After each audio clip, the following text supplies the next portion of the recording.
Hello students, welcome to the class. आज हमारा जो टॉपिक जो डिस्कशन के लिए हमने लिया है वो सेंटेंस रीअरेंजमेंट है और जिसमें हम बैंक पीओ के क्वेश्चंस को आज अटेम्प्ट करेंगे। मोस्टली स्टूडेंट्स का कहना ये होता है कि सर आप एसएससी के क्वेश्चंस को ज़्यादा अटेम्प्ट कराते हैं जिसमें S1 S6 का फॉर्मेट आता है या सारे क्वेश्चन जम्बल्ड होते हैं। लेकिन ऐसा नहीं है। जब हम बैंक पीओ क्वेश्चन की तरफ चलते हैं तो मेरा हमेशा से सजेशन यही रहता है कि आप जब बैंक पीओ क्वेश्चन को अटेम्प्ट करें तो पहले आप एसएससी के क्वेश्चंस को अटेम्प्ट कर लें। तो ये जो फॉर्मेट आप दिखाई पड़ रहा है आपके सामने सेट वन है, ऐसे आज हम 6 सेट करने जा रहे हैं। तो इन सेट्स में जो होता है सारे सेंटेंसेज जो हैं जम्बल्ड है और यहाँ पर हमें क्लियर नहीं होता कि S1 कौन सा है, S6 कौन सा है। तो हमारे पास कोई भी फिक्स सेंटेंस है यहाँ पे नहीं है। तो इसमें 5 सेंटेंसेस हो सकते हैं, 6 हो सकते हैं, 7 हो सकते हैं and they all are jumbled. तो इनको अरेंज करना होता है और बिकॉज यहाँ पे मिनिमम हमें 3 to 5 क्वेश्चंस करने को मिलते ही हैं। तो it is worth attempting, worth paying some time कि हम इन क्वेश्चंस को ढंग से पढ़ें और इनको अटेम्प्ट करें। तो अगर आप इन एक्सरसाइजेज को देखते हैं, आप इन वीडियोज को देखते हैं, इन क्वेश्चंस को अटेम्प्ट करते हैं, तो ग्रेजुअली आपका जो स्टैंडर्ड है वो बैंक पीओ के लेवल पे आ जाएगा। और आज इस सेट में जो क्वेश्चंस हैं, एक दो क्वेश्चन सेट जो है डिफिकल्ट है, एक दो सेट इजी है, लेकिन ग्रेजुअली जो है हम इस लेवल को बढ़ाते चलेंगे। और जो लेटेस्ट पैटर्न जो IBPS RBI या बैंक पीओ का चल रहा है उस पैटर्न पे मैं आपको लेकर आऊंगा। तो आपके सामने इस समय सेट वन दिखाई पड़ रहा है। इसी क्वेश्चन को हम लोग अटेम्प्ट करने जा रहे हैं और आपको इससे पहले जो मैंने जितने भी आपको सेट्स सॉल्व कराए हैं एसएससी के, उन सेट्स को जरूर देखिएगा और उसके बाद जब आप इनको करेंगे तो आपको करना ये काफ़ी इजी लगेगा। ठीक है, तो पहला सेट आपके सामने जो दिखाई पड़ रहा है, हमें इसमें जो पहला हमारा जो टास्क है वो हमें ये होगा कि आखिर हम इसमें से ढूंढें कैसे, कौन सा दिखाई पड़े। और नीचे आप दिखाई पड़ सकते हैं, आपको नीचे की तरफ मैं जो दिखा रहा हूँ, इस क्वेश्चन का फॉर्मेट ये होता है कि कौन सा, जैसे पहला क्वेश्चन ये है, विच of the following should be the last sentence after rearrangement. मतलब जब हम इनको अरेंज कर लेंगे तो लास्ट सेंटेंस कौन सा आएगा। ये बी हो सकता है, सी हो सकता है, डी हो सकता है, ई हो सकता है और एफ हो सकता है। ऑप्शंस में आपको दिया गया है। ठीक है, तो आगे के क्वेश्चंस में मैं ये नीचे वाले क्वेश्चंस को हटा दूंगा और हम केवल एक पैराग्राफ को अरेंज करने की कोशिश करेंगे, क्योंकि जब एक बार हमने इसको प्रॉपर्ली अरेंज कर लिया तो फिर हम पता कर सकते हैं आसानी से कि कौन सा सेंटेंस फर्स्ट है, कौन सा सेकंड, थर्ड है। इसको तरीके से हम पता कर सकते हैं। ठीक है, so let's start with this question.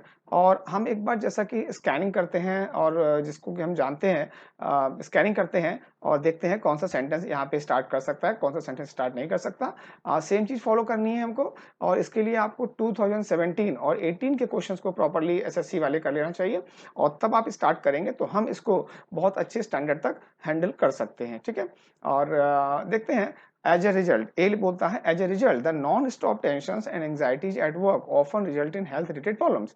परिणाम स्वरूप जो होती है नॉन स्टॉप टेंशन है, चिंता है एट वर्क मतलब ऑफिस में, कार्य पे, इनका परिणाम किसमें निकलता है, हेल्थ रिलेटेड प्रॉब्लम, स्वास्थ्य संबंधी समस्याओं में निकलता है। तो क्योंकि इसमें एज ए रिजल्ट लिखा हुआ है तो इसके ये कीवर्ड है और इससे पहले कोई एक सेंटेंस आना चाहिए। ए हमारा ओपनिंग नहीं कर पाएगा और हमारे पास जो कि 6 सेंटेंसेज हैं तो मैं यहाँ पर इनको 6 लिख लेता हूँ और जो जो प्रोबेबली बनेंगे उनको हम देखते चलेंगे। ठीक है, इस चीज को हम लोग आसानी से देख लेंगे। ठीक है, 1 2 3 4 5 6। तो ए तो क्लियर है कि वो ए जो है ओपनिंग नहीं कर सकता, लेकिन ए से पहले जो प्रीसीडिंग सेंटेंस है इसको मैं फाइंड आउट कर सकता हूं। तो हम थोड़ा सा इंतजार करना पड़ेगा। The truth is that we can not change the world of work. सत्य ये है कि हम जो कार्य की दुनिया है इसको परिवर्तित नहीं कर सकते। We spend at least half hour working hours at work. See sentence, हम जो अपना जो है हाफ आवर वेकिंग आवर, जितना भी हम मान लीजिए अगर दिन में 18 घंटे जगते हैं तो अराउंड 9 आवर्स जो है हम काम पे बिताते हैं। We have therefore to take charge. तो we have therefore to take charge and transform the way in which we respond to our work environment. इसलिए हमें जो है इसका चार्ज लेना है स्थिति का और ट्रांसफॉर्म द वे, उस तरीके को परिवर्तित करना है जिससे कि हम अपने वर्क एनवायरनमेंट के लिए प्रतिक्रिया देते हैं।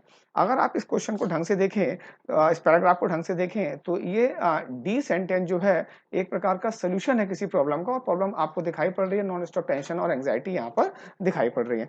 तो अगर मैं यहाँ पे 1 2 3 4 5 6 रखता हूँ तो मैं इसको ऐसे डिवाइड कर लेता हूँ और ये डी वाला, ए तो मुझे नहीं मालूम कहाँ जा रहा है ए, लेकिन डी वाला पार्ट जो है अभी भी इधर रहेगा। डी वाला पार्ट जो है 1 2 3 वाले पार्ट में नहीं जाएगा। S, so how can we control these problems and perform at work? तो हम लोग कैसे कंट्रोल कर सकते हैं दीज प्रॉब्लम, जो समस्याएं हैं, तो ई भी हमारा ओपनिंग नहीं कर पाएगा। However we can change the way we feel and deal with various situation. हालांकि आप जानते हैं हाउएवर भी एक कीवर्ड है, हालांकि हम सब कुछ कर सकते हैं, हम इसको नियंत्रित नहीं कर सकते। हालांकि हम इस चीज को तो चेंज कर सकते हैं, we can change the way, हम उस तरीके को परिवर्तित कर सकते हैं। We feel and deal with various situation, जो विभिन्न विभिन्न परिस्थितियां हैं उनको हम कैसे फील करते हैं और उनको कैसे डील विद करते हैं, उनको कैसे एड्रेस करते हैं। तो एफ जो है, जिसको मैं फ्रांस बोलूंगा, however we can change the way we feel and deal with various situation, हम ये तो कर सकते हैं। अब आप इसको अगर आप ये एफ देख रहे हैं, फ्रांस आप देख रहे हैं, तो जो इसकी स्थिति है वो बी के साथ रिलेट करेगी। The truth is that we can not change the word of work, और कीवर्ड दिया हुआ है हाउएवर। तो हमारे पास जो एक मैंडेटरी पेयर आता है, सीक्वेंस जो आता है, क्योंकि कीवर्ड लिखा हुआ है, तो बी एफ जो है एक पैटर्न बनता है। अब ये किधर जाएगा किधर नहीं जाएगा हम इसको कुछ नहीं कह सकते। और दिए गए जो सेंटेंसेज हैं, इसमें जो हमारा सबसे जनरल स्टेटमेंट है जो कि पैराग्राफ को स्टार्ट कर सकता है, वो ए नहीं है, वो एफ नहीं है, वो ई नहीं है। तो ए एफ और E, A F E, A F E start कर नहीं सकते। डी जो है सॉल्यूशन है, वो स्टार्ट कर नहीं सकता। तो बचे किससे हम? बी और सी के साथ बचे हुए हैं, बी और सी के साथ बचे हुए हैं। तो इनमें से कोई एक सेंटेंस जो है ओपनिंग करने जा रहा है, और बी बोलता है the truth is that we can not change the word of work, और at least half hour working hours at work, waking hours at work. तो हम अपना जो वेकिंग आवर्स जो है आधा है, उसका एक जनरल स्टेटमेंट है।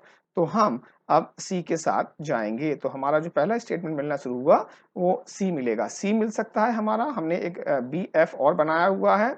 और डी जो है 4 5 6 में से, 4 5 6 में से हमारा जो सेंटेंस डी जो होगा वो होगा 4 5 6 की पोजीशन हो सकती है। और ठीक है, तो ये हो गया। और एज ए रिजल्ट भी एक कीवर्ड है।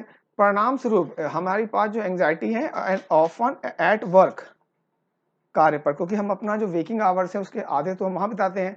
तो जो हमें जो है बहुत स्वास्थ्य संबंधी बातें किसके परिणाम स्वरूप होती होंगी?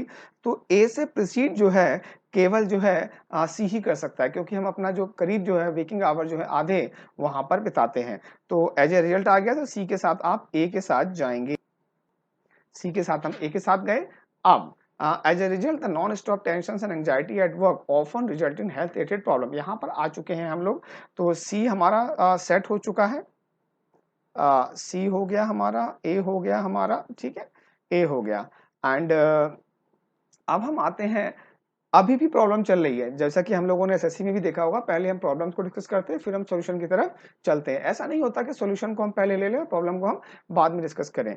तो अब आप अगर देखें, सो हाउ, ई देखें, uh, so how we can control these problems, यहाँ पे किसको आ रहा होगा? ये किसको प्रेसिड कर रहा है? Non stop tension and anxiety को कर रहा है। तो हम इस क्वेश्चन भी है ये, तो इसको हम किस प्रकार से हाउ नियंत्रित कर सकते हैं एंड परफॉर्म एट वर्क, तो हम किस प्रकार से इन समस्याओं को कंट्रोल कर सकते हैं, परफॉर्म कर सकते हैं, क्वेश्चन पूछा गया। और इसका आंसर आप अगर देखें तो कहीं पर दिखाई पड़ेगा। तो आपके पास ई आ गया। अब जो है हमने एक जो एफ के साथ जो बनाया था वो बी बना हुआ है, और डी एक सॉल्यूशन है। डी आपको दिखाई पड़ रहा है सॉल्यूशन है, तो अब तीन तो हमारे सेट हो गए हैं। अब डी हमारा सॉल्यूशन वाला पार्ट है, लास्ट में आ सकता है, हम अभी इसको फिक्स नहीं कर रहे हैं। तो हमारा बी एफ यहाँ पर बन जाएगा, फोर्थ पोजीशन पे बी एफ आ जाएगा। अब बी क्या बोलता है? The truth is that we can not change the word of work, however we can change the way, तो ये तो बिल्कुल सेट बन जाएगा। अब सोचते हैं कि डी जो है बी से पहले आएगा या एफ के बाद आएगा। अगर डी को हम यहाँ पे फोर्थ पोजीशन दे दें, फिर बी एफ को बाद में लगाने की कोई जरूरत नहीं है। तो वी है देयरफॉर आप देखा, इसलिए हमको जो है चार्ज लेना है स्थिति का एंड ट्रांसफॉर्म द वे, और तो सोल्यूशन आ गया डी।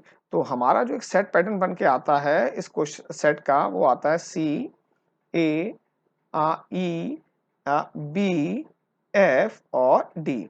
तो आप अगर इन क्वेश्चंस को देखें तो अब देखिए, अब हमें अगर यही क्वेश्चन जो है S1 S6 फॉर्मेट में दिया गया होता तो हम इसको थोड़ा सा कंपैरेटिवली इजीली कर सकते थे, लेकिन क्योंकि ये बैंक के फॉर्मेट में है, हमारा कोई भी सेंटेंस जो है यहाँ पे फिक्स नहीं है, तो थोड़ा सा हमें टाइम लगता है, थोड़ा सा लॉजिक हमको लगाना पड़ता है, हमें जनरल टू स्पेसिफिक, हमें सिमिलरिटी ऑफ आइडिया के साथ हमें इसको चलना पड़ेगा। अब जैसे ही हमने इसको CAE BFD बना लिया, आई थिंक अब ये क्वेश्चंस आप आसानी से अटेम्प्ट कर सकते हैं। लेट्स मूव टू सेट 2, देखेंगे सेट 2 को हमारा ये क्या क्वेश्चंस कहता है।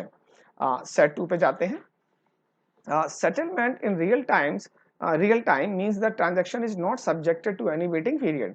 सेटलमेंट इन रियल टाइम, जो वास्तविक समय में सेटलमेंट होता है, इसका मतलब क्या होता है, ट्रांजैक्शन जो है, जो भी हम लेन देन कर रहे हैं, इसमें किसी प्रकार का वेटिंग पीरियड नहीं है, जैसे ही आपने किया तुरंत ये काम हो जाएगा। It is a funds transfer mechanism, ये चीज जो है ए तो ओपनिंग कर सकता है, यहाँ पे अनडॉटली कर सकता है, लेकिन it is a fund transfer scheme, तो ये चीज जो है फंड्स को ट्रांसफर करने का मैकेनिज्म है, स्कीम सॉरी मैकेनिज्म है, स्कीम नहीं है, मैकेनिज्म है, ठीक है, एक प्रणाली है, तरीका है।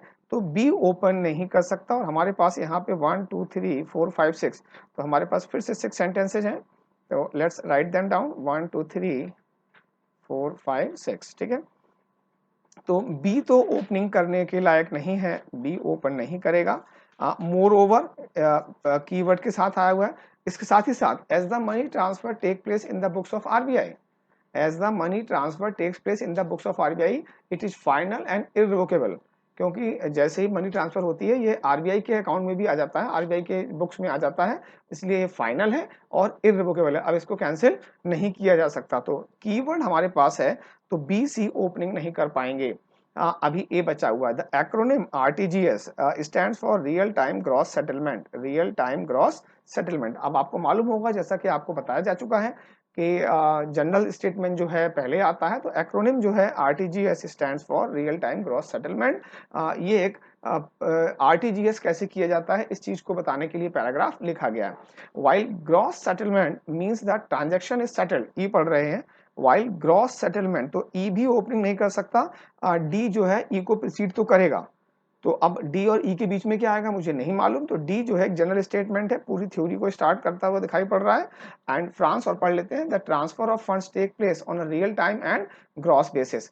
तो आप अगर यहाँ पे देखें आरटीजीएस का मतलब क्या है, रियल टाइम ग्रॉस सेटलमेंट, तो ये रियल टाइम पे और ग्रॉस बेसिस पे होता है, तो एफ जो है वो भी डी के बाद ही आएगा। तो अब हम बहुत क्लियरली कह सकते हैं कि अब ये ए जो है ये भी ओपन नहीं कर सकता, ये बोला settlement in real times means the transaction is not subjected to any waiting period. Now हम मिल चुके हैं डी के साथ, हम ओपनिंग कर सकते हैं, तो यहाँ पे डी ओपनिंग कर सकता है ना।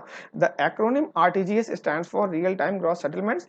अब similarity of idea, general to specific चलेंगे, तो इस स्टेटमेंट को कंटिन्यू कौन करेगा, ठीक है, it is a funds transfer mechanism. तो आरटीजीएस क्या होता है, फंड्स को ट्रांसफर कैसे किया जाता है उसका ये मैकेनिज्म है।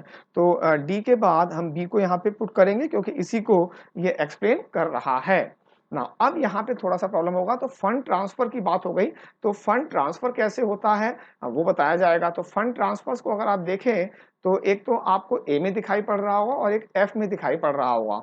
देखिए, the transfer of funds take place on a real time and gross basis, real time में होता है, मतलब अभी आपने रात के 2 बजे किया है तो हो जाएगा, दिन के 2 बजे किया है तो हो जाएगा, रियल टाइम में होता है, एंड ग्रॉस बेसिस पे होता है। तो the transfer of funds takes place, ठीक है। तो बी के साथ, क्योंकि ये फंड्स ट्रांसफर स्कीम है और बीच में कोई, कहाँ गया ये, जस्ट अ सेकंड, और बी में हमारे पास कोई और सेंटेंस नहीं आ रहा, बी के बाद ऐसा कोई सेंटेंस नहीं आ रहा जो फंड ट्रांसफर के बारे में मेंशन कर रहा हो, जो कि केवल फ्रांस मेंशन करता है। तो डी बी एफ तक हम आसानी से यहाँ पर पहुंच सकते हैं, ठीक है। अब क्या आता है, सिमिलरिटी ऑफ आइडिया है, तो द ट्रांसफर, अब हमें डी बी एफ मिल चुका है। The transfer of funds take place, मैं एफ को पढ़ रहा हूं, on real time and gross basis.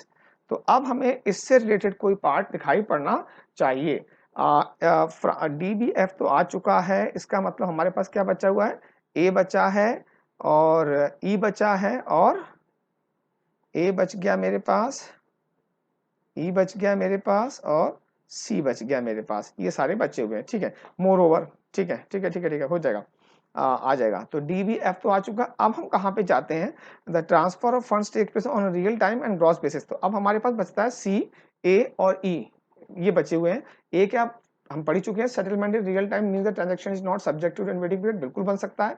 सी क्या बोलता है, moreover as the money transfer takes place in the books of RBI it is final and, तो इससे पहले भी पैसा ट्रांसफर होगा, सी से पहले भी पैसा ट्रांसफर होगा। एंड ई क्या बोलता है, while gross settlement means, gross settlement का मतलब सारे ग्रॉस सेटलमेंट एक साथ मिलके होते हैं, the transaction is settled without bunching it with any other transaction. Gross settlement मतलब इसको कर दिया गया और ये और के साथ बंच नहीं किया जाता। तो ए के साथ आते हैं, फ्रांस आया, settlement in real time, France में ऐप में देख सकते हैं ये on a real time and a gross basis होता है। तो अगले सेंटेंस जो बताएंगे हमें रियल टाइम के बारे में और ग्रॉस बेसिस के बारे में बताएंगे। तो रियल टाइम के बारे में क्योंकि हमने पहले मेंशन किया हुआ है, तो अब हम रियल टाइम के साथ जाएंगे और रियल टाइम में कैसे ट्रांजेक्शन होता है ये हमें ए बताता है, ये ए बताता है। अब moreover as the money transfer takes place in the books of RBI it is final and सी आ सकता है। ई क्या बोलता है, while gross settlements, तो अभी gross settlement की बात रह गई है, तो ई जो है gross settlement की बात करता है और विदाउट बंचिंग होता है, और साथ ही साथ क्योंकि ये आरबीआई की बुक में भी होता है, ये फाइनल है और इररिवोकेबल है। तो अब हम सी को लगा सकते हैं। तो अभी आपको इन क्वेश्चन को करना, क्योंकि हम ज़्यादा यूज टू नहीं है, शायद हो सकता है स्टार्टिंग में थोड़ा सा अप्रीहेंशन हो, लेकिन अगर आप इसको कंटिन्यू करेंगे तो बैंक पीओ का इंग्लिश निकालना मुझे लगता है काफ़ी इजी होगा, क्योंकि हम बैंक पीओ के पेपर भी डिस्कस करते हैं और बैंक पीओ का पेपर डिस्कस करेंगे तो हम लोग पूरा पेपर एक ले लेते हैं, और अगर रीडिंग कॉम्प्रिहेंशन उसका बहुत लेंदी है तो उसको छोड़ देते हैं, अदरवाइज रीडिंग कॉम्प्रिहेंशन को भी हम कभी कभी अटेम्प्ट करते हैं। अदरवाइज रिमेनिंग क्वेश्चन जो होते हैं, हमारा क्लोज टेस्ट है, पीक्यूआरएस है, ग्रामर है, फिलर्स है और मिसलेनियस क्वेश्चन है, वो सारे के सारे हम लोग अटेम्प्ट करेंगे। तो बैंकिंग भी उसी कंफर्ट लेवल से कर सकते हैं जिस प्रकार से आप एसएससी की इंग्लिश निकाल सकते हैं, जिस प्रकार से आप एनडीए और सीडीएस की इंग्लिश को रिलेट कर सकते हैं। अब हम मूव करते हैं सेट 3 की तरफ। तो अब हम लोगों ने अब तक सेट 1 को सॉल्व किया और सेट 2 को सॉल्व किया। स्टार्टिंग में मैं बता रहा हूँ आपको थोड़ा एप्रीहेंशन रहेगा, लेकिन हम लोग अगर डरेंगे तो हम फिर ऑफिसर्स कैसे बन पाएंगे। हम लोग एक्स ग्रुप वाई ग्रुप की तो प्रिपरेशन नहीं कर रहे हैं, हमें वहाँ पे पियोन का काम तो नहीं करना है ज़्यादा, मतलब बहुत अच्छा डिग्निफाइड काम तो नहीं होता है। तो अब जब आपको ऑफिसर्स बनने की आप कोशिश कर ही रहे हैं तो थोड़ा सा आपको एफर्ट मारना पड़ेगा और एंजॉय करिए इस सेट को, ठीक है। तो अब हमारे पास जो है सेट 3 आ रहा है, इसको देखते हैं। यहाँ पे भी मैंने नीचे क्वेश्चन दिया हुआ है, लास्ट कौन सा होगा, फोर्थ कौन सा होगा, फिफ्थ कौन सा होगा। आगे जाके मैं इनको हटा दूंगा क्योंकि ये सिर्फ स्पेस घेरते हैं, स्पेस ऑक्यूपाई कर लेते हैं। हम लोग जो है क्वेश्चंस को सॉल्व करेंगे। हमारे पास 1 2 3 4 5 6 फिर से 6 सेंटेंसमेंट है सेट में, और तो हम लोग एक बार इनको लिख लेते हैं, यहीं पे लिख लेते हैं, ऊपर थोड़ा सा रफ वर्क हम लोग कर लेंगे। तो ये बेटर स्ट्रेटजी है कि आप 1 2 3 4 5 6 लिखिए, वरना कई बार क्या होता है बच्चे लेफ्ट हैंड साइड में 1 2 3 करते रहते हैं और ऑनलाइन आप कर भी नहीं सकते। तो बेटर आप एक पीस ऑफ पेपर पे ये नंबरिंग कर लीजिएगा और उसको अटेम्प्ट करने की वहाँ पे कोशिश करिएगा और अपना लॉजिक अप्लाई करिएगा, क्योंकि यहाँ पे ऑनलाइन मोड में हम काफ़ी क्वेश्चंस कर सकते हैं। क्लासेज में क्या हो सकता है कि एक लिमिटेशन होती है टाइम की, कि हम 10 क्लासेज कर सकते हैं, 20 पेपर्स कर सकते हैं, 50 पेपर्स कर सकते हैं, लेकिन एक लिमिटेशन होती है। यहाँ पे कोई लिमिटेशन नहीं है, यहाँ तो n नंबर ऑफ वीडियोज आपको बनाए जा सकते हैं, और जैसा कि आप डाउट हमेशा चैट बॉक्सेज में क्लासेज में पूछ सकते हैं मुझसे, तो वो हमेशा किया जा सकता है, ठीक है ना। तो अब इस क्वेश्चन को देखते हैं क्या है, और अगर हम इस क्वेश्चन को कर लेते हैं, वहां पर कितने क्वेश्चन है, 5 क्वेश्चन है, तो हम इसे कर लेंगे। एसएससी में जो 5 क्वेश्चन करने में टाइम लगता है, सेम टाइम हम यहाँ भी डिवोट करेंगे। तो एसएससी में तो क्वेश्चन एक क्वेश्चन होता है, 1 नंबर का होता है, लेकिन ये पूरा पैराग्राफ, वही एक पैराग्राफ एसएससी का एक क्वेश्चन बना सकता है, जबकि बैंकिंग के ये 5 क्वेश्चन बनाता है। तो इस प्रकार के क्वेश्चन अगर हम अटेम्प्ट करेंगे तो बिलीव मी एक बहुत अच्छा रोजी पिक्चर बनकर हमारे पास आ जाएगी, ठीक है। It was further revived by Boston publishing firm and from that time Mother Goose continued and grew in fame and interest till date. It was further revived by a Boston publishing firm. इसको और दोबारा revive किया गया किसके द्वारा, Boston publishing firm. And from that time, और उस समय से लेकर Mother Goose continued and grew in fame, Mother Goose जो है जारी रही और फेम प्रसिद्धि में बढ़ी, एंड इंटरेस्ट और रुचि में टिल डेट आज तक, ठीक है। ओपनिंग नहीं कर पाएगा, फर्दर रिवाइव्ड की बात है और इट वाज फर्दर रिवाइव्ड है, तो हम नहीं जान सकते कि क्या आ रहा है। तो ए के बारे में अभी हमें कोई भी जानकारी कि कहाँ पे इसकी पोजीशन हो सकती है, हम इसको लेकर कुछ भी नहीं जानते। B, the first collection of verses, verses आप जानते हैं छंद दोहे टाइप के जो होते हैं, under her name, under her name was publish. तो 1 2 3 4 5 6 अगर मैं लूंगा तो ए को ओपनिंग नहीं दे सकता, the first collection of verses under, क्योंकि ए तो आ नहीं सकता और हर नेम जो आएगा वो मदर गुज के लिए आएगा, तो बी भी अभी ओपनिंग नहीं कर पाएगा, बी भी आपका ओपनिंग नहीं कर पाएगा। The first collection of verses under her name was published in London in book form by John Newbery. ठीक है, एक चीज आप और देखिएगा कि it was further revived by Boston publishing firm. तो पहली बार जो बी क्या बोलता है कि ये पब्लिश कहाँ हुए थे, लंदन में, इन book form by John Newbery, और ए में फिर से बॉस्टन पब्लिशिंग फर्म ने इसको रिवाइव किया है। तो एक स्थिति क्लियर है कि ए की जो पोजीशन है, वो बी के बाद ही होगी। जस्ट अ सेकंड, में इसको यहाँ पे थोड़ा सा मुझे स्पेस चाहिए होगा, आपको ये स्पेस जो है मेंटली भी कर सकते हैं। बी की पोजीशन जो है ए से पहले हो सकता है, बी ए साथ साथ हो सकता है बी ए के बीच में कुछ और भी आ जाए।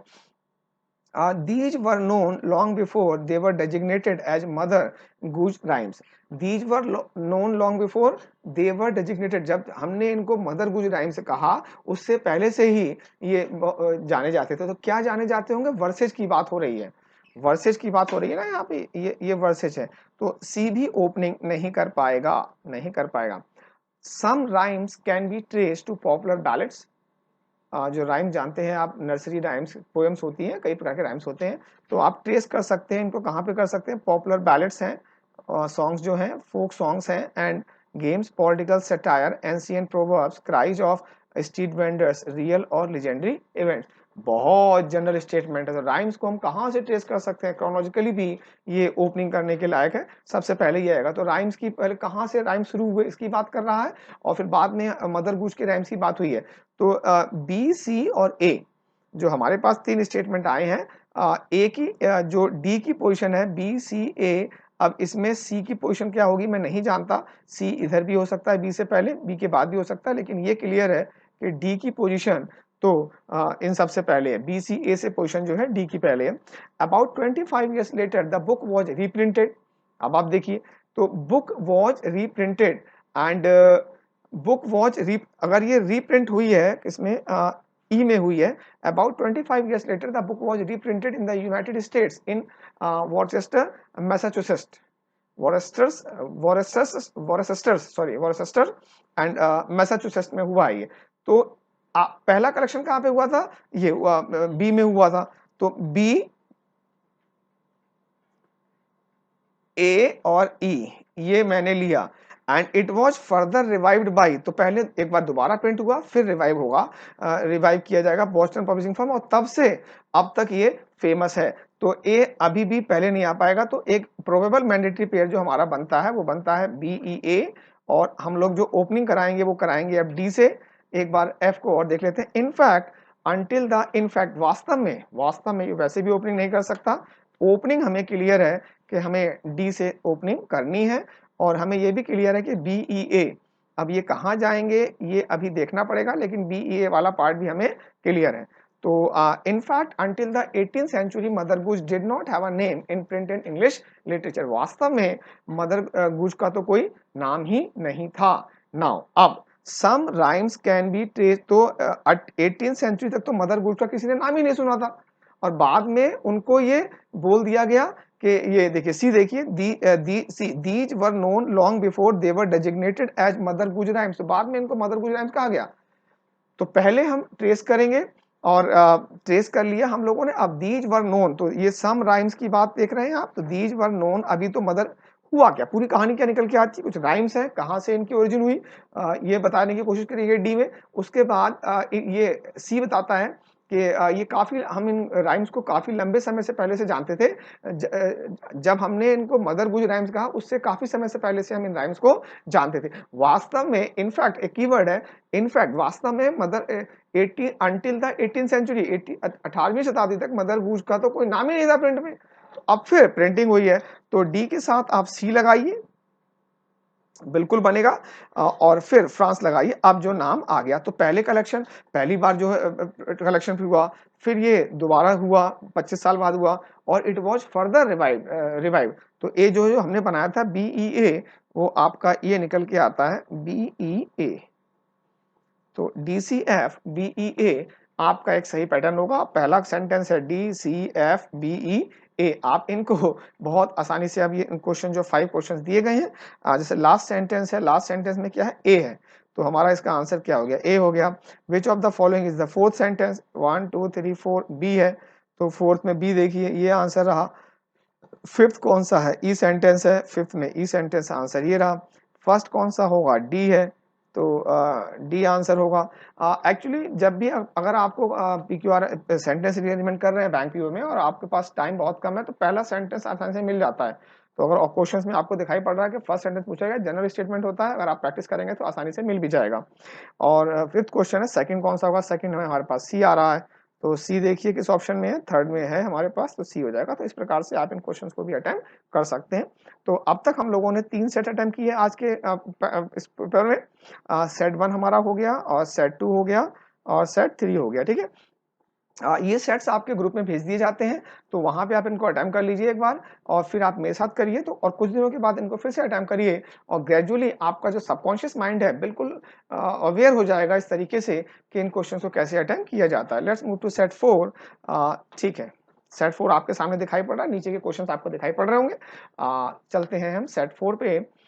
assuming that all these regions are true, assuming that all these regions are true, the fact remains that there is an urgent need to check the accelerated cost and initiate suitable measures. एक तो A जो है, ये मानते हुए कि ये सारे कारण सही है, द फैक्ट रिमेन, तथ्य तो यही है कि एक अर्जेंट नीड है, तुरंत आवश्यकता है, to check the accelerated cost. Check यहाँ पे वर्ब के रूप में आया हुआ, रोकना, कि जो बढ़ी हुई कीमतें इनको रोका जाए, और सुटेबल मेजर्स, उपयुक्त उपायों को शुरुआत की जाए। तो ए जो है ओपनिंग के लिए नहीं है। दैट ऑल दीज रीजंस, तो हमें पता ढूंढना पड़ेगा कौन से रीजंस हैं। ए हमारा ओपन नहीं कर सकता। फिर से हमारे पास 6 सेंटेंसेज हैं।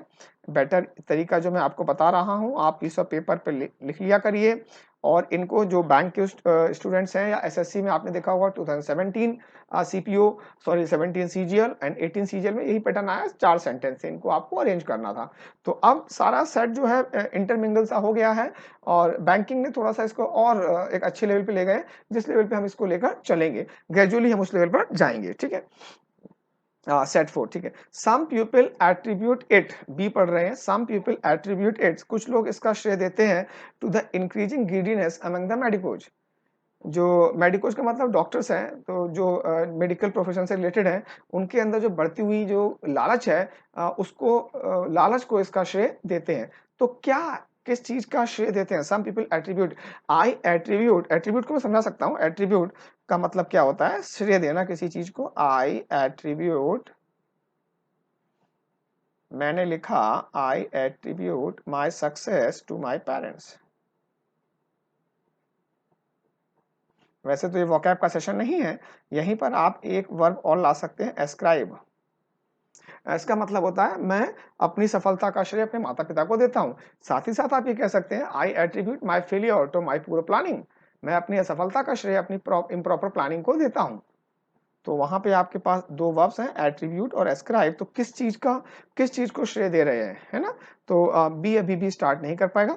The impact of these measures will be visible, the impact of these measures, यहाँ पे आप देखिए ए क्या बोल रहा है कि अभी हम इनिशिएट करें, अभी हम इनिशिएट करें, और इन मेजर्स का तो अभी तो इनिशिएट हुए ही नहीं है, तो फिर इनका मेजर्स का इम्पैक्ट कैसे आ जाएगा। आप देखिए इन सी को देखिए, the impact of these measures, इन उपायों का जो प्रभाव है, will be visible only after a considerable passage of time. ये एक वर्ड लिखा हुआ है कंसिडरेबल, गलती से अलग अलग लिख गया है। ऑन कंसिडरेबल मतलब उल्लेखनीय, बहुत ज्यादा, कंसिडरेबल पैसेज ऑफ टाइम, तो काफी। तो ए जो है सी से पहले आएगा, और ए और सी में, क्योंकि इसमें अभी कहा जा रहा है कि हम सुटेबल मेजर्स को इनिशिएट करें। इनिशिएट पहले करेंगे या पहले इनका प्रभाव आ जाएगा, पहले इनको इनिशिएट किया जाएगा। तो ए और सी के बीच में क्या आएगा मैं तो अभी नहीं कह पाऊंगा, लेकिन ए जो है सी को प्रीसीड करेगा, ठीक है। और डॉक्टर्स में जो बढ़ती हुई लालच है वो आ गया। हेल्थ केयर कॉस्ट, डी हम पढ़ रहे हैं, हैव बीन स्काईरॉकेटिंग, बहुत तेज गति से बढ़ रहे हैं। तो पूरा स्टेटमेंट, जो पूरा पैराग्राफ है, किस आइडिया की बात कर रहा है कि जो हमारी जो मेडिकल फैसिलिटीज हैं, उनकी जो हेल्थ केयर कॉस्ट जो बढ़ रही है, वो उसके बारे में बात कर रहा है। आपको दिखाई पड़ चुका होगा, जनरल स्टेटमेंट है, तो डी ओपनिंग कर सकता है, ए बी सी ओपनिंग नहीं कर सकते। एंड ठीक है, और ठीक है, the measures include yoga classes with emphasis on physical and mental exercise and also change in food habits. तो मेजर्स में ये शामिल हो सकता है। तो पहले हम बताएंगे कि हम मेजर इनिशिएट करें, सुटेबल मेजर्स। सुटेबल मेजर्स में क्या क्या हो सकता है, इसमें योगा हो सकता है, हो सकता है। अब आपको पिक्चर बननी शुरू हो गई, क्योंकि हेल्थ केयर की कॉस्ट बहुत ज्यादा बढ़ रही है, बहुत बढ़ रही है, तो हमें कुछ सुटेबल मेजर्स को करना पड़ेगा, जिसमें योगा क्लासेज हो सकती हैं, जिसमें एम्फेसिस जोर होगा फिजिकल और मेंटल एक्सरसाइजेज पे, और जो हमारे खाने की आदतें हैं उसमें परिवर्तन। तो आपको ए सी दिखाई पड़ा था, तो इसके बीच में आप ई को और लीजिए, ए ई सी। तो हमारा एक पैटर्न जो बन रहा है ए ई सी है, और पूरा पैराग्राफ, एक पैराग्राफ जो हम जो बना पाए अब तक वो ए ई और सी। शायद इसके बीच में कुछ आ जाए, कहीं भी कुछ आ सकता है, लेकिन एक हमारा पैटर्न बन जाता है। और ये पूरा पैराग्राफ जो हेल्थ केयर कॉस्ट बढ़ रही है उसके बारे में बात कर रहा है। अनडाउटेडली ओपनिंग तो डी करने जा रहा है। The D, health care cost have been skyrocketing in our country. Certain others feel that it is because of drastic changes in people's lifestyle and eating habits. कुछ लोग कहते हैं कि ये it is because of drastic changes in people's lifestyle. people's गलत लिखा हुआ है, कहाँ गया? ये जो apostrophe है वो people के बाद है, ठीक है, ये apostrophe यहाँ नहीं है। people's and eating habits, certain others. अगर आपने जो क्वेश्चन हम थ्योरी जब करते हैं तो मैंने आपको कहा कि some और other अगर एक ही चीज को दिखाएं, some people play cricket, others play chess. तो some पहले आता है और other बाद में आता है। तो B और F भी एक हमारे पास पेयर बनेगा, और दोनों में ही ये फील कर रहे हैं। कुछ लोग इसको श्रेय दे रहे हैं। some people attribute it to the increasing giddiness among the medicos, ठीक है, और certain others feel that it is because of the drastic changes in people's lifestyle and eating habits. तो B और F भी आ चुका है, ठीक है। तो बी एफ हमने बनाया, और क्योंकि दोनों में ही लोग इसके बारे में महसूस कर रहे हैं कैसे, किसकी वजह से हो रहा है ये, ठीक है। एंड ठीक है,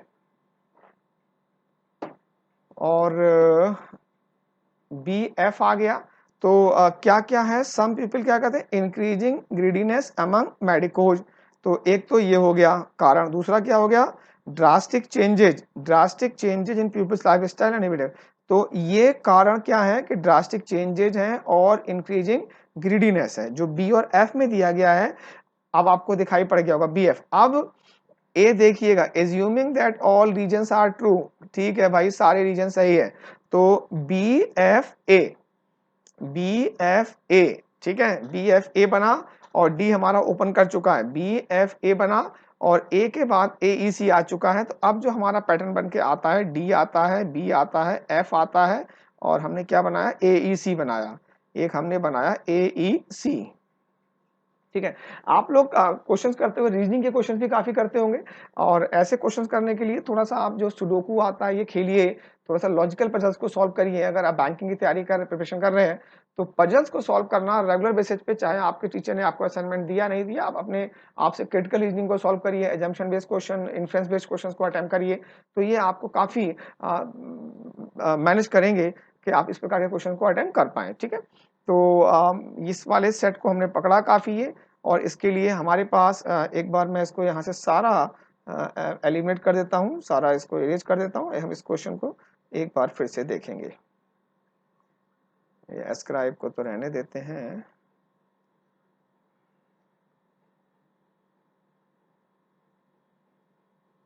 ठीक है। हमारे आंसर्स लिखे हुए हैं। तो अब आप देखिएगा, health care cost have been skyrocketing in our country, हमारे कंट्री में बढ़ रहे हैं, डी ने ओपन कर दिया। सम पीपल एट्रीब्यूटेड, तो हेल्थ केयर कॉस्ट के लिए इसने एक्चुअली इट लगा दिया है, जो ग्रामेटिकली सही नहीं है, टू द इंक्रीजिंग रेडीनेस। तो मतलब जो बढ़ रहा है, कुछ लोग इसका क्या देते हैं, इसका श्रेय जो है लालच को देते हैं।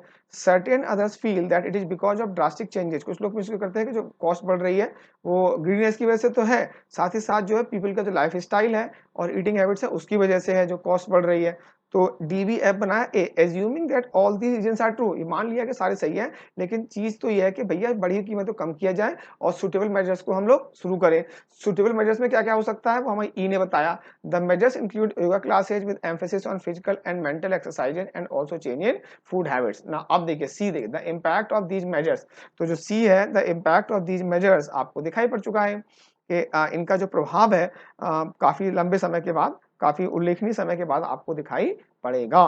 तो इस प्रकार से हम सेट हो सकते हैं कि हमारा जो ये हमने जो अरेंज किया है इस पैराग्राफ को एक करेक्ट तरीके से हमने इसको किया है। Let's move to set 5। ये थोड़ा सा और इंटरेस्टिंग क्वेश्चन आपको दिखाई पड़ेगा, ठीक है। आई थिंक 6 सेट हमारे पास, 6 सेट्स हैं इसमें, हाँ 6 सेट्स हैं, ठीक है। तो आप भी हम सेट 5 कर ही लेते हैं, चलिए करते हैं, इसे करते हैं। Set 5 A, moreover salaries in public sector enterprises are not as competitive as those offered by private और foreign corporate, ठीक है। इसके अलावा मतलब एक इससे पहले रीजन और दिया गया होगा, जो भी चीज है मोर ओवर तो ऐड करता है, साथ ही साथ इसके अलावा in addition to moreover जो पब्लिक सेक्टर जानते हैं सरकारी कंपनी हो गई, इसमें जो सैलरीज है उतनी प्रतिस्पर्धात्मक कम्पिटिटिव नहीं है जितनी कि प्राइवेट और फॉरेन कॉर्पोरेट के द्वारा। तो एक रीजन और बताया गया होगा इससे पहले, ए ओपनिंग यहाँ पे नहीं कर पाएगा। फिर से हमारे पास 6 सेंटेंसेज है, एक बेटर पैटर्न में आपको बार बार बता ही रहा हूँ, जो कि आपको रियल टाइम कंडीशन में फॉलो करना है। तो ए तो ओपन नहीं कर सकता। B, this trend should be a wakeup call for stakeholders to examine. ये ट्रेंड जो प्रवृत्ति है should be a wakeup call, चेतावनी होनी चाहिए उन सभी स्टेक होल्डर्स के लिए, to examine why employ are seeking better opportunities with private companies in India and abroad. ये ट्रेंड जो है एक वेकअप कॉल होना चाहिए, क्योंकि कंपनी जो एम्प्लॉय जो है, why employ are seeking better opportunities with private companies in India and abroad. तो एक अब तक आपकी पिक्चर बनने शुरू हो गई है कि कर्मचारी जो पब्लिक सेक्टर एंटरप्राइज जो एम्प्लॉइज हैं वो प्राइवेट और फॉरेन कॉर्पोरेट कंपनीज में काम ढूंढ रहे हैं, तो ढूंढ रहे हैं, और उसका रीजन भी दिया गया होगा। एक रीजन तो ये रहा होगा, जो भी रहा होगा, लेकिन ए जो दिखा रहा है कि मतलब उनकी सैलरी उतनी अच्छी नहीं है जितनी कि प्राइवेट और फॉरेन के कॉर्पोरेट के द्वारा जो दी जाती है। तो ए से पहले तो हमें मिल जाएगा कि क्या होगा। नाउ सी आप देख रहे हैं, अभी आपने आरटीजीएस भी देखा होगा, public sector enterprises have been experiencing severe challenges in attracting, motivating and retaining their key staff. Key staff का मतलब ये है सीईओ है, फाइनेंशियल ऑफिसर है, ये नहीं कि वहां पे पियोन जो काम कर रहा है या हाउस कीपिंग में काम कर रहा है उसके की स्टाफ को रोकना मुश्किल है। अब आपको क्लियर हो गया प्रॉब्लम क्या हो गया। पब्लिक सेक्टर एंटरप्राइजेज जो है उनको बहुत सीवियर चैलेंजेस का सामना करना पड़ रहा है, किसमें, अट्रैक्ट करने में, आकर्षित करने में, मोटिवेट प्रेरित करने में और रिटेन बरकरार रखने में अपने मुख्य कर्मचारियों को, ठीक है।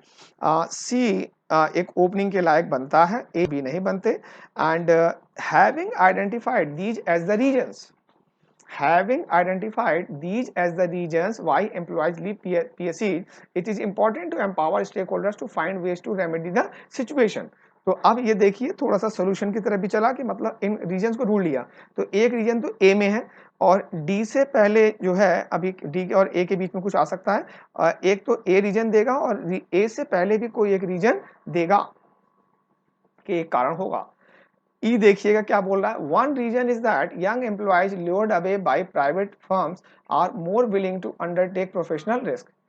एक कारण तो ये है, एक कारण तो ये है, एक कारण तो मिल गया, ठीक है ना। एंड एक कारण ये है, one reason is that young employees lured away by private firms are more willing to undertake professional. अगर मान लीजिए एक 50 ईयर्स का एम्प्लॉय है, एक 25 का है, तो 25 वाला रिस्क लेने को तैयार है।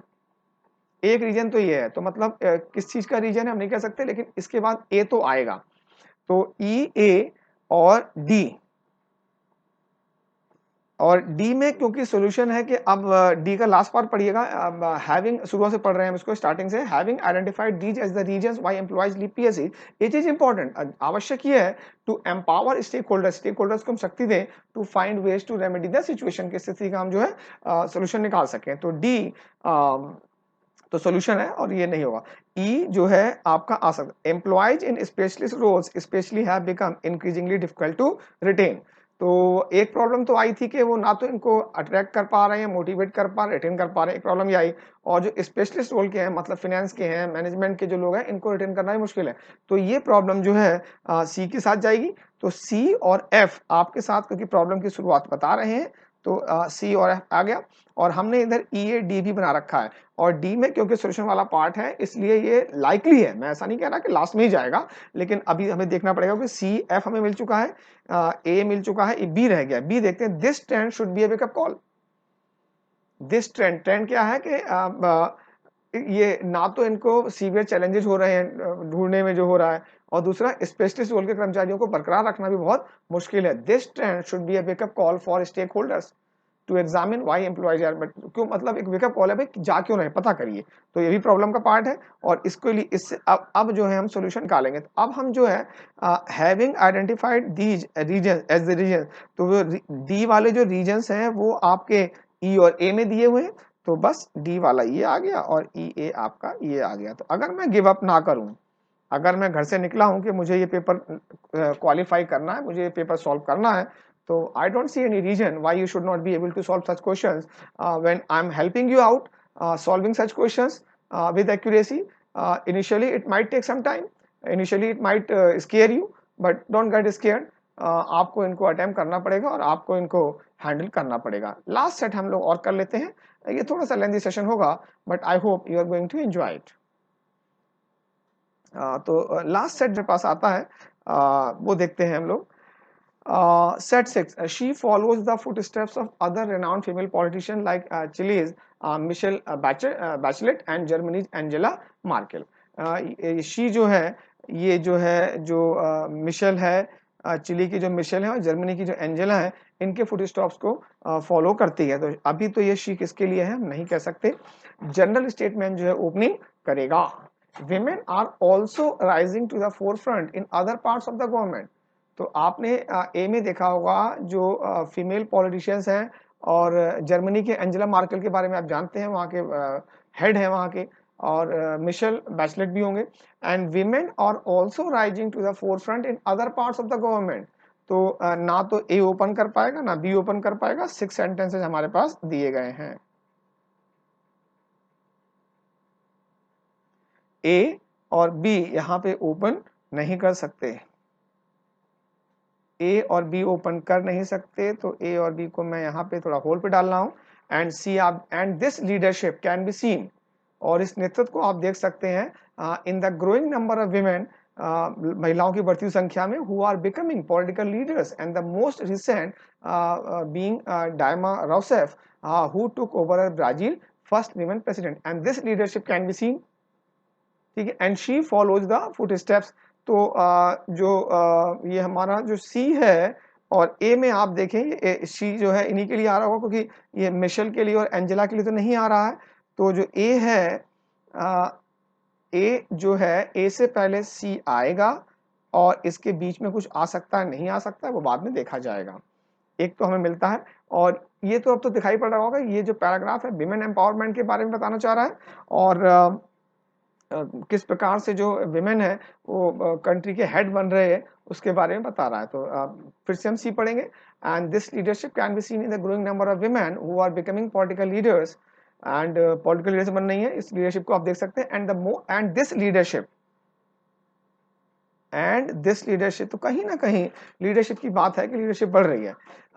D, it is defined as the ability, it is defined, इसको परिभाषित किया गया है कैसे, as the ability to influence, प्रभावित करने की क्षमता, और लीड थ्रू परसुएशन और अट्रैक्शन, और नेतृत्व करना परसुएशन और अट्रैक्शन के द्वारा, by co-opting people rather than supporting, rather than coercing, coerce करना, बाध्य करना, तो बाध्य करना नहीं है, कोऑप्ट कर रहा है, कोऑपरेट भी कर सकते हैं आप इसको, ठीक है ना, कोऑपरेटिंग नहीं है, कोऑप्टिंग, ठीक है, ये है, ये हो गया। तो डी भी ओपन नहीं कर सकता। The leadership of women in politics, business and society is becoming needs for soft power into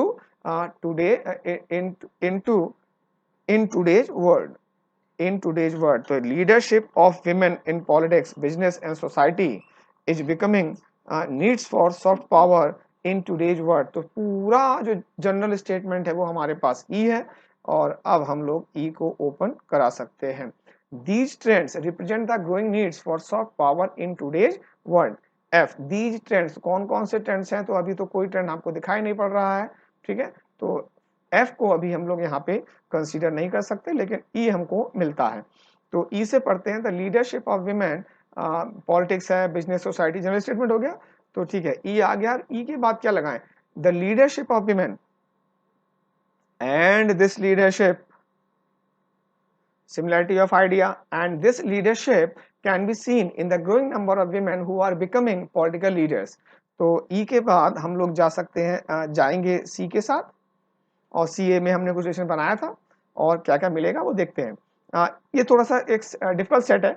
difficult set इसलिए ले गया, हर बार मैं आपको स्टोरीज नहीं दे सकता, क्योंकि स्टोरीज से आपको इजी तो होगा सॉल्व करना, लेकिन वो करंट ट्रेंड के साथ आप एडजस्ट नहीं कर पाएंगे। अब आप जिस टाइम में इन क्वेश्चंस को अटेम्प्ट कर रहे हैं वो टाइम से डिफिकल्ट है, और क्योंकि आप जानते हैं कट थ्रोट कंपटीशन है, अगर आपने जरा सा भी आपने लैग किया तो आप बहुत पीछे रह जाएंगे। तो ई सी दो तो मिल चुके।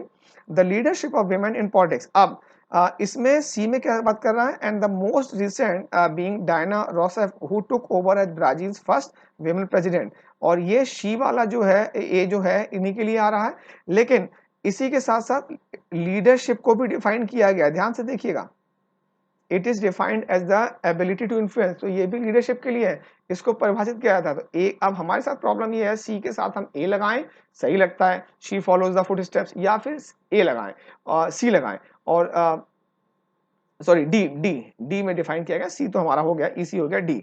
तो D it is defined as the ability, तो लीडरशिप को परिभाषित अभी करना पड़ेगा, वरना फिर महिलाओं के बाद तो नाम तो काफी आ रहे हैं वहां पे, है ना, तो लीडरशिप को अगर हमने सी के साथ हमने डिफाइन नहीं किया तो फिर हम बाद में डिफाइन नहीं करेंगे कि it is defined as leader, तो लीडरशिप को डिफाइन अभी करना पड़ेगा, ये आ जाएगा डी।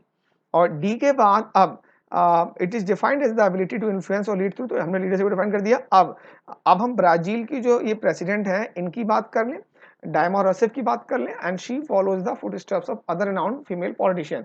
अब हमारे पास ए आएगा, तो ऊपर आप देखें हमने सी ए बनाया था, तो यहाँ भी सी ए बनाया था, सी ए बन भी सकता था, लेकिन वहां पे क्योंकि लीडरशिप को भी डिफाइन करना है तो डी को अभी वहां पे फिट करना पड़ेगा।